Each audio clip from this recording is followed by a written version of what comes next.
반갑습니다. 오늘은 이제 새로운 책입니다. 바울로의 고백, 바오로의 고백이죠. 어, 우리가 마르틴 주기님 책을 벌써 6권 같이 읽었더라고요. 맨 처음에 모세, 아브라함, 그 다음에 이제 마르코를 시작을 했고, 마테오를 했나요? 루카하고 요한복음, 그리고 이제 7번째 바오로의 고백이라는 우리 책으로 우리가 이제 또 깊이 바오로 사도를 좀 깊이 이렇게 만나는 그런 시간이 되겠습니다. 그래서 이제 오늘은 그 첫 번째 묵상 1, 2, 3, 4로 쓰여 있지는 않아요. 근데 제목에 여러분들 책 안에서 이제 다마스커스 길에서 이렇게 제목이 되어져 있는 그 묵상을 이렇게 여러분들께서 읽으시고 나중에 기도하시기 바랍니다.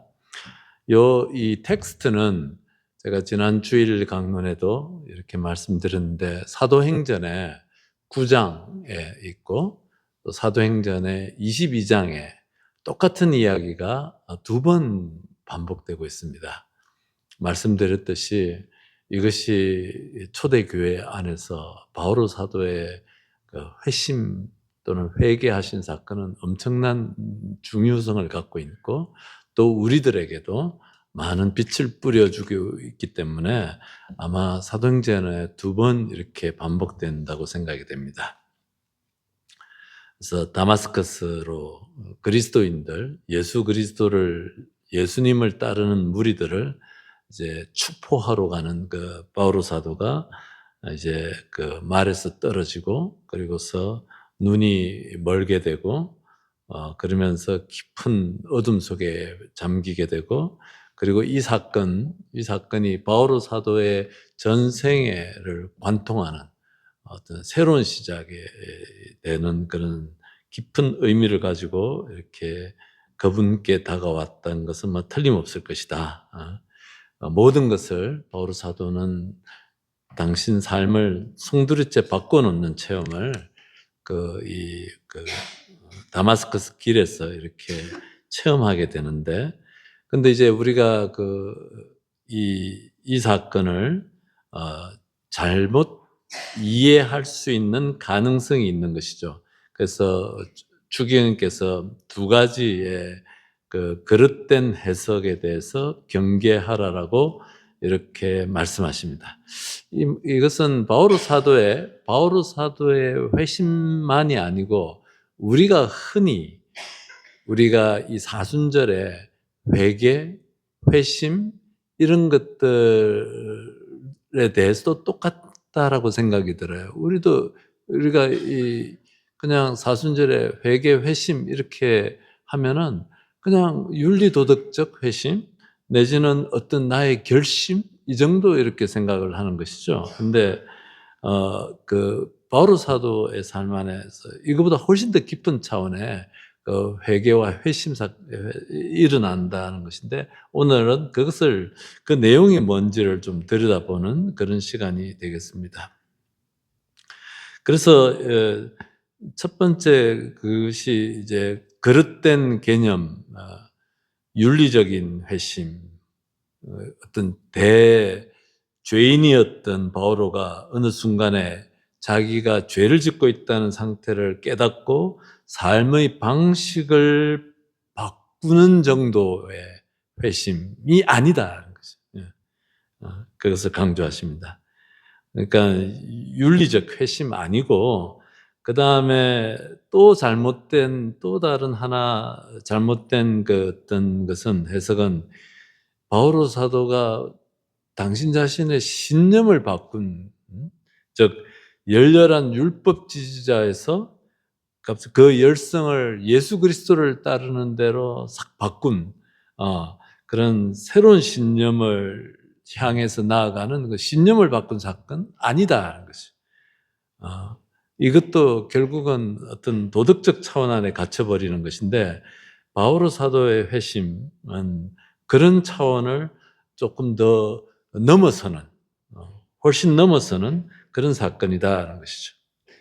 그래서 우리가 이 회심, 회개 이런 단어들 그 옛성서, 즉 구약성서에서 이렇게 사용되어지는 그것을 이제 이 신약성서에서는 보통 두 가지 그 그리스 말로 이렇게 구약성서에서 이렇게 사용되어진 걸 갖다가 그리스 말로 신약성서에서는 두 가지 동사를 이렇게 사용하고 있다. 즉 공관복음과 사도행전에서는 돌아감, 되돌아감, 되돌아가다 이런 뜻을 갖고 있는 원래 구약 성서의 이 회심이란 히브리어 동사를 가지고 두 가지 단어로 하는데 하나가 이제 우리가 또 저도 이렇게 자주 이렇게 인용을 하는 메타노이아라는 단어. 이거는 사고방식의 변화다. 사고방식. 메타노이아. 메타라는 게 beyond, 넘어서는 것이고, 노이아는 생각과 관념과 시각과 이런 뜻을 갖고 있는 거죠.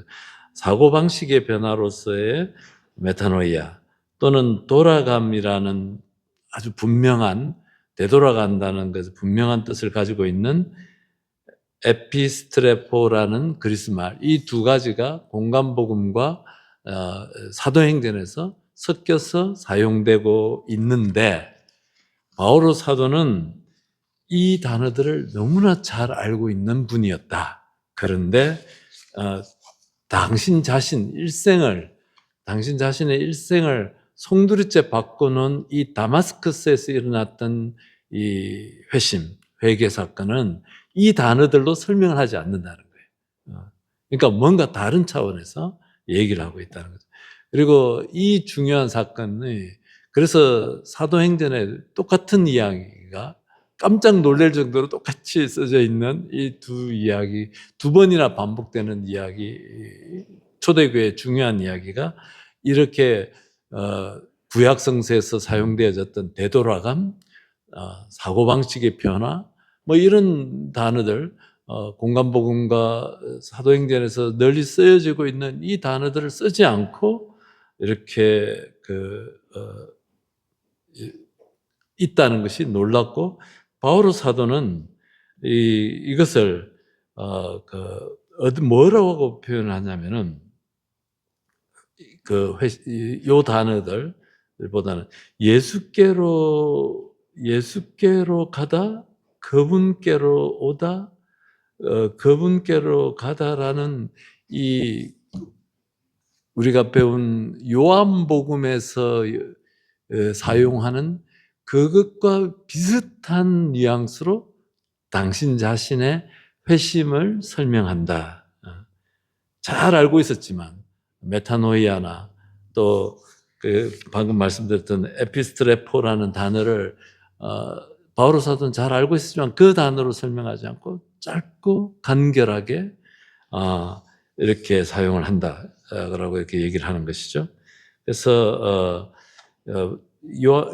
바오로 사도는 보다 좀 이 요한복음에서 얘기하는 그분께로 가다, 뭐 그분께로 오다 이런 것을 이렇게 표현을 한다. 그래서 이제 그것들을 조금 한번 살펴보겠습니다. 그분의 서간 안에서 드러나는 것을.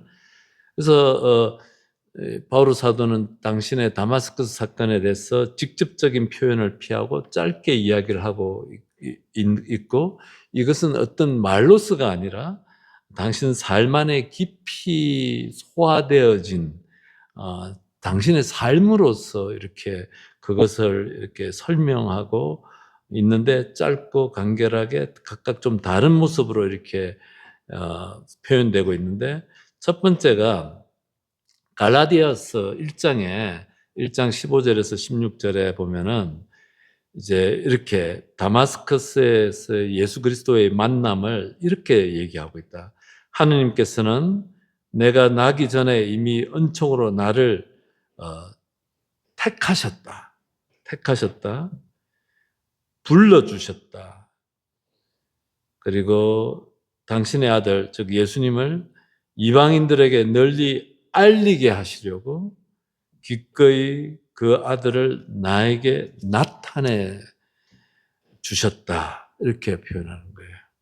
바오로 사도는 메타노이아 아니고 또 다른 하나 에피스트레포도 아니고 이런 단어 마치 요한복음을 읽는 듯한 표현 여기서 핵심적으로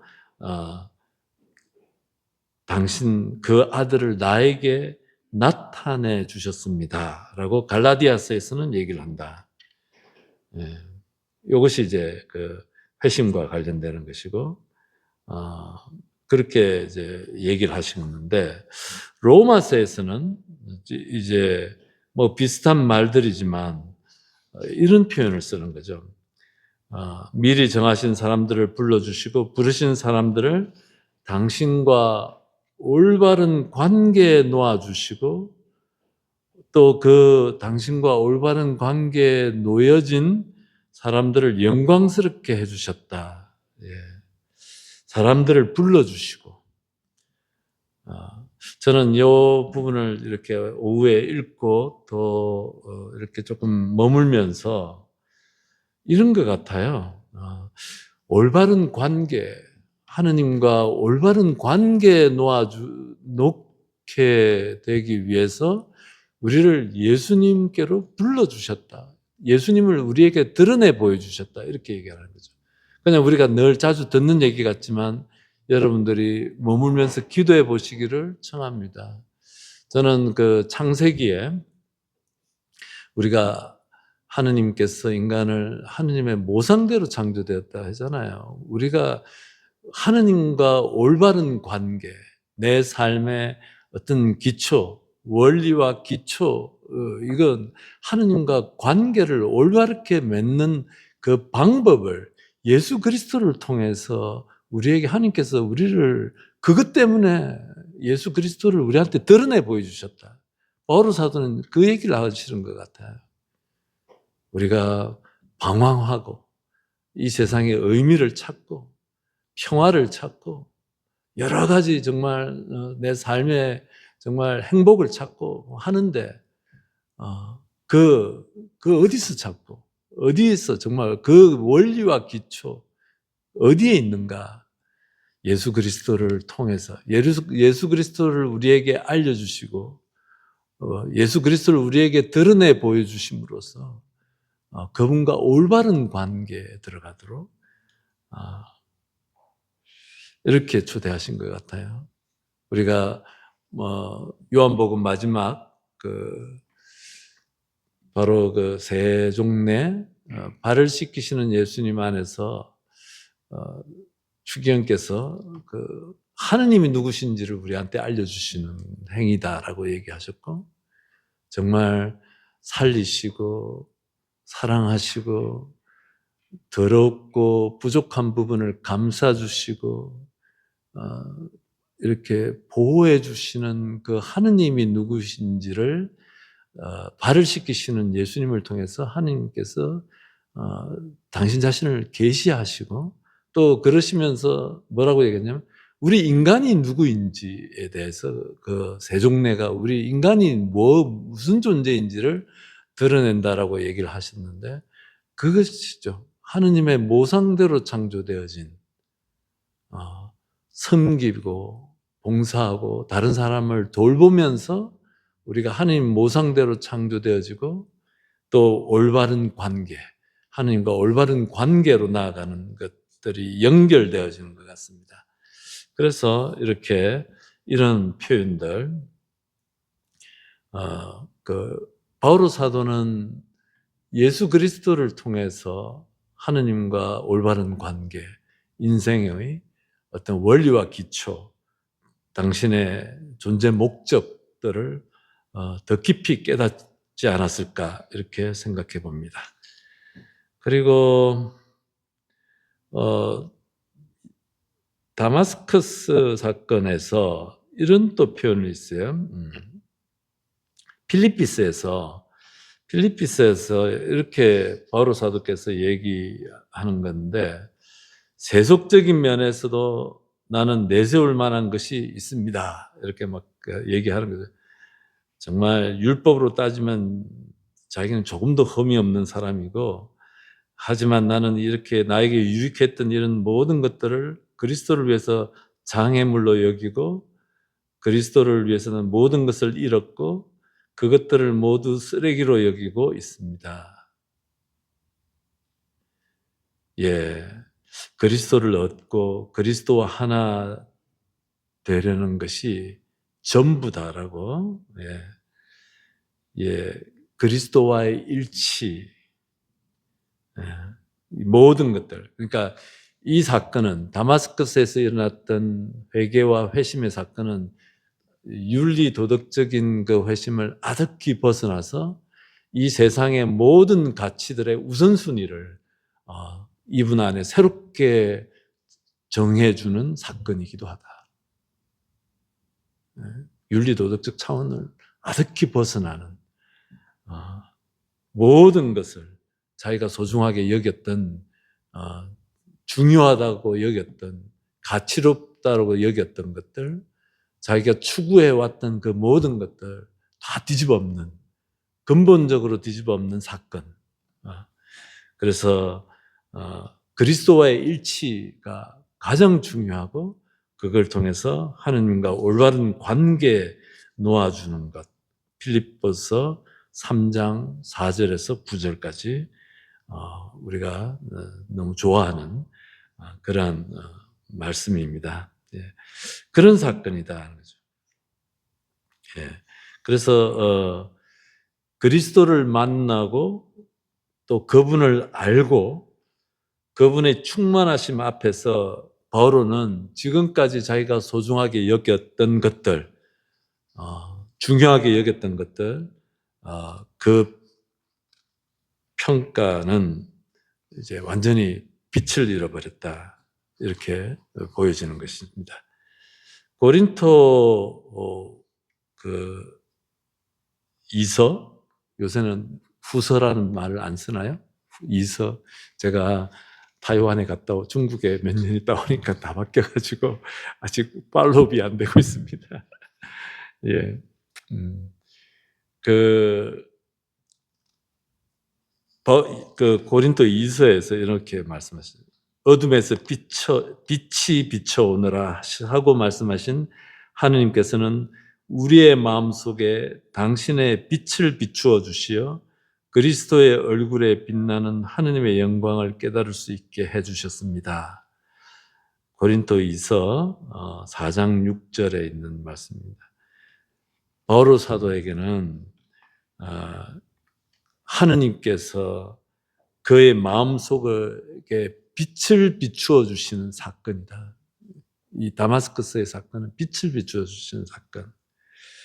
어둠에서 빛이 비춰오는 사건이었고, 창세기 1장 3절에 혼돈과 어둠 속에서 하느님께서 빛이 생겨라라고 하신 그 하느님의 갈망이 바오로의 일생을 안에서 터져나온 사건, 빛이 생기는 사건으로, 어둠에서 이렇게 빛이 생기는 사건으로 바오로 사도는 고린도 이서에서 이렇게 고백하는 사건이 바로 회심의 사건이다.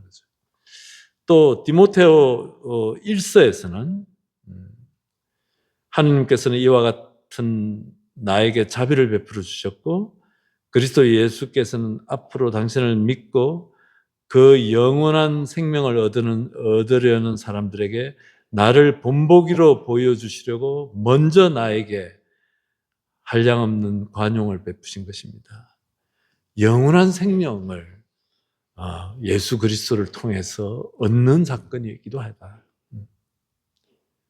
그래서 이 바오로 사도의 이 회심 사건은 우리가 보통 회심 추기를 지내고 회심 사건이라고 하는 것은 윤리도덕적인 차원이 것이 아니고 이런 여러 측면에서 그냥 그 바오로 사도의 일생을 관통하고 새로 정리하는 그런 엄청난 빛이 생기는 사건이었고 하느님과 올바른 관계를 맺는 사건이었고 완전히 당신의 삶 안에서 정말 중요한 우선순위가 새로 정립되는 큰 사건으로서 바오로 사도는 이 다마스커스 길에서의 그 회심 뭐 사건을 이렇게 얘기하고 그것의 가장 핵심적인 것은 당신을 알게 해주셨다라는 그 말로 이렇게 우리에게 알려주시고 있습니다. 그래서 다음 주에 우리가 내용이 바로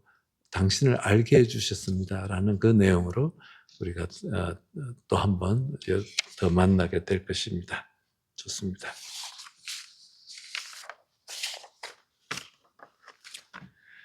마치겠습니다. 성부와 성자와 성령의 이름으로 아멘. 주님, 저희가 바오로 사도의 여정을 짧게 이렇게 따라가려고 합니다. 저희들 축복해 주시고 바오로 사도께서 지니셨던 그 신앙을, 그 빛을, 그 생명을 저희들도 나누어 받을 수 있도록 저희들을 축복해 주시고 이끌어 주십시오. 영광이 성부와 성자와 성령께